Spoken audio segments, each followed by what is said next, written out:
Cool beans. Hey, this is Mr. Hopkins here, and I am going to walk you through how to write good research paragraphs using the quote sandwich model.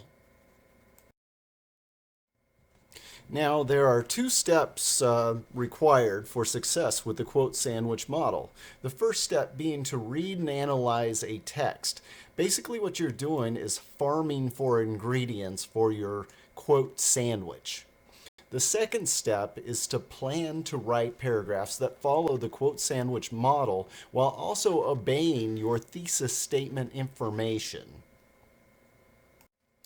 Now, to help you get started with your farming project, I have borrowed a poem from the movie The Outsiders, which was actually written long before The Outsiders, but maybe you've been exposed to it in the 8th grade.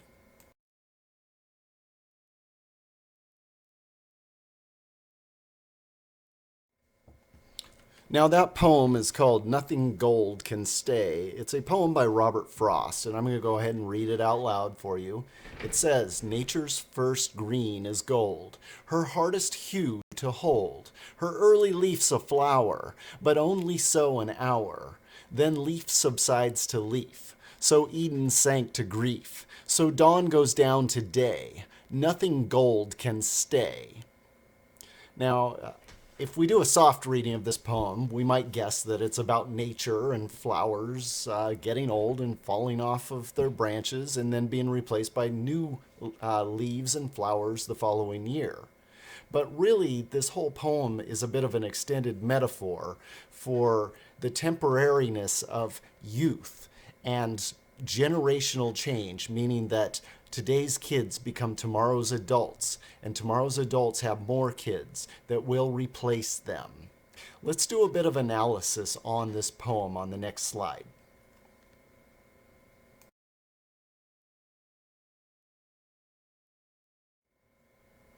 So here you'll notice that I've actually laid out the soapstone analysis model for you, and I've given you some answers for each of the items. First, we have a subject, which is growing up and or growing old. Our speaker has to be an older person because this is a person who is reflecting back on what it's like to be a child. The occasion is a moment of reflection on childhood. The audience, anyone who has ever been a child, can appreciate this particular poem. What's the purpose? The purpose is to celebrate the beauty and innocence of youth and to recognize generational change. Stylistically, there's a bit of rhyme in there, but we also have an extended metaphor, we've got use of personification, and we've got an allusion to the Bible. Also, tone. What is the tone? First, it's a bit of wonder, and then it becomes disappointment when we have the shift at the words but and then and so and so. Finally, the theme is that all good things must end. Now, if we actually broke this poem down line by line, it will become abundantly clear to you what the author's message is. I hope that you actually do take the time to do that on your own. Cool. Now let's assume that we were actually going to write this essay. I have given you a sample essay writing prompt at the top of the slide here. It says, write an essay about the importance of messages within a specific poem. And so the poem we've chosen is Nothing Gold Can Stay by Robert Frost. Any essay is really this. It's a thesis plus a bunch of paragraphs referring back to the thesis statement. Here I have given you a thesis statement. Robert Frost's poem captures the wisdom of grandparents through the power of metaphor, personification, and allusion. This statement controls every word you choose to follow it. Understand that this statement is the needle, and every word that you pull through the rest of this essay will be the thread. Individual paragraphs, topics that you'll be writing about.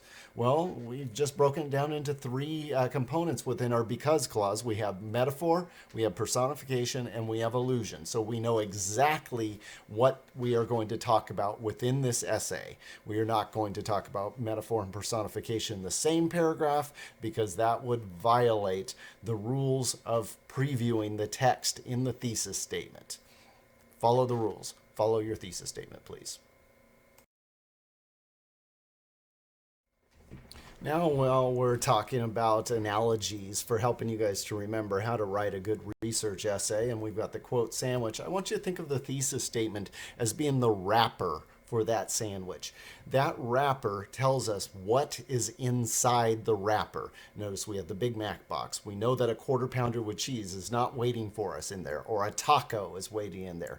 Notice which button they pushed on the top of the drink there. That helps us to understand if we had the Diet Coke or the root beer. We have the Doritos Loco cover. That lets us know what kind of taco is inside the box. Wrappers let us know what is inside of an essay. Just like the saying that you can have it your way, well, you can have it your way as long as you follow the thesis statement.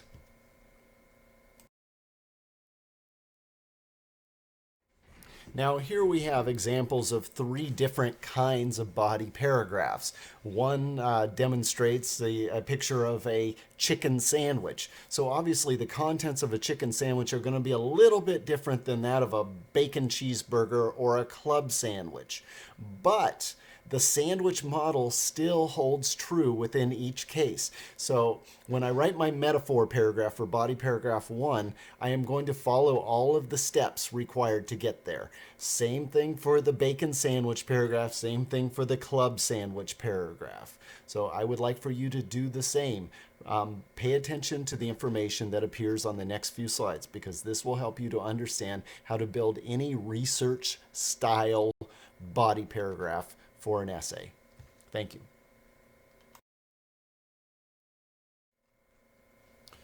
So the first part of building any quote sandwich research style paragraph is to pay attention to the components of the top bun.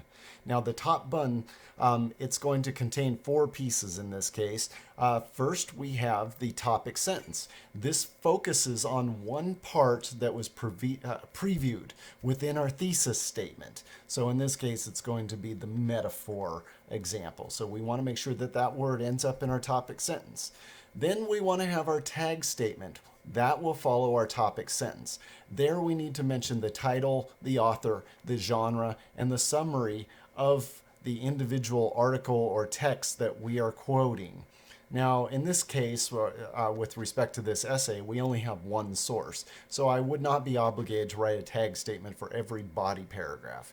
But it is helpful to orient your readers from time to time. So you want to make sure that that takes place early, not later. Then we have context or background. Now, before you can have context or background, you need to know what your quote is. So we need to find our quote, and I'm assuming you have because you were doing some farming or analysis of the poem. And so you want to be able to explain that particular quote. What is the gist of that quote? What does that quote grow from? And then finally, we want to have a signal phrase, some sort of statement that helps us to introduce our quote. So that phrase in this case is going to be Frost concludes. Notice how precise that verb is, concludes. I don't say states or says.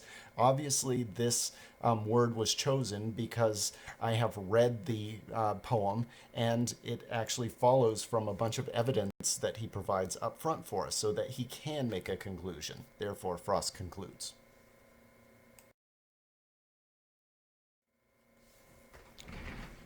Finally, we have the completed product of the top bun, and notice that my topic sentence mirrors the language of the thesis statement. The thesis statement being that Robert Frost's poem captures the wisdom of grandparents through the power of metaphor. So my topic sentence says, one way poetry captures the wisdom that comes with aging is through the use of metaphor. Now I've got that taken care of. My topic sentence, it lets one topic through. I've let metaphor through in this case. Now I need a tag statement. So my tag statement, within it I need to mention the title, the author, the genre, and then summarize the poem. So the title is Nothing Gold Can Stay. The author is Robert Frost. The genre is a poem. And then if I had to summarize it, it's basically this. A hard truth that no human is protected from. That's what the poem is. I'll just read it out loud. It says, Robert Frost's poem is called Nothing Gold Can Stay, which sounds like a hard truth no human is protected from when confronted with the inevitability of time. There we go. Now, with respect to the context or background, I have my quote chosen, and my quote is this: so leaf subsides to leaf. All right, let's look at the context or background that comes before that.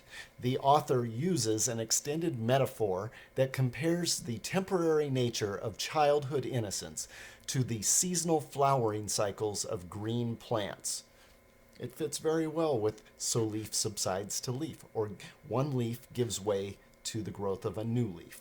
And then finally, we have our signal phrase. For instance, he concludes, so leaf subsides to leaf. We will move on to the meat portion of this now.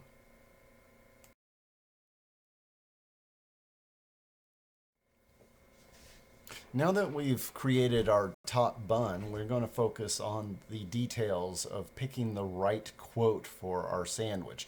Now, the quote in this case, I'm using the example of a particular type of meat that you would like for your sandwich. That is the quote.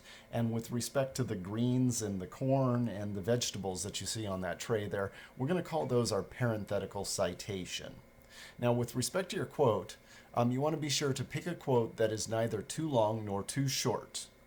Your quote must precisely match the context and elaboration within your paragraph as well. For example, choosing Eden sank to grief as evidence for a metaphor claim lacks the same precision of using personification or allusion, because Eden is an allusion to the Bible, and personification occurs when they say Eden sank to grief. Eden's a place, so places cannot feel grief. Therefore, we could actually do a good job of elaborating in our other body paragraphs with that particular quote. This body paragraph should explain metaphor only. Let's just be clear about that. Remember to punctuate your quotes with quotation marks. And lastly, after you've got your quote in, you want to cite your sources with a parenthetical citation that follows the quote that is also correctly punctuated. Notice that I have Frost 5. Frost is the writer, and 5 is line 5 of the poem. It is the location of that particular line.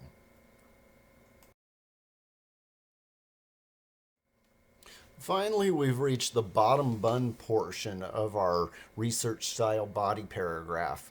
Now, when you do this particular part of the quote sandwich, you want to be able to elaborate on your quote by answering a question like this: why does so leaf subsides to leaf support the claim that Robert Frost uses an extended metaphor to compare the temporary nature of childhood innocence to the seasonal flowering cycles of green plants? That's a lot of words, so let's just shorten it up. Why does your quote brilliantly support your topic sentence claim? So I don't care if it just supports it. I would like it to brilliantly support it. Beyond a shadow of a doubt, you are going to show your genius in your elaboration. Here's the wrong way to start elaborating, by the way. This quote proves that. That language is very insincere and mechanical. We can do a better job than that. A better way to start your elaboration is, in this quote, Frost, and then you're going to answer this question: what does he do exactly? Now, please think of the bottom bun similarly in proportion to the pictures that are shown on this slide. The bottom bun must be big. Therefore, you will need to elaborate a lot. So here I have actually taken the liberty of explaining what Frost does. In this quote, Frost uses the image of leaves dying in the fall and being replaced by new leaves in the spring to alert readers to the human cycles of generational transition. I could have stopped right there, but I would have a small bottom bun, and the requirement is to elaborate a lot. Can I elaborate a lot and still stay on topic, talking about what happens when leaf subsides to leaf? You bet I can, and you bet that you can too. So let's continue with the next sentence here. While individuals may relish or value the freedom and vitality that being young seemingly offers to us, people will always succumb or give in to the passage of years and the platforms that characterize each stage of human growth and development, i.e., their gold will fade, i.e. means that is, our gold is going to fade, people. People will eventually put their toys away. Children will grow up. They will learn to talk, learn to work, fall in love, get married, and have more children to start the cycle of aging all over again for a new generation. In the process of this change, humans are not very different from the leaves that color their own seasons of change. Notice how I've transitioned it back a bit to talking about Frost's metaphor. Back to the paragraph. They start out very green and flexible, just like leaves, but it never lasts. Frost's metaphor becomes a reality worth grieving about as we succumb or give in to winter and die away like every one of the leaves that has preceded us.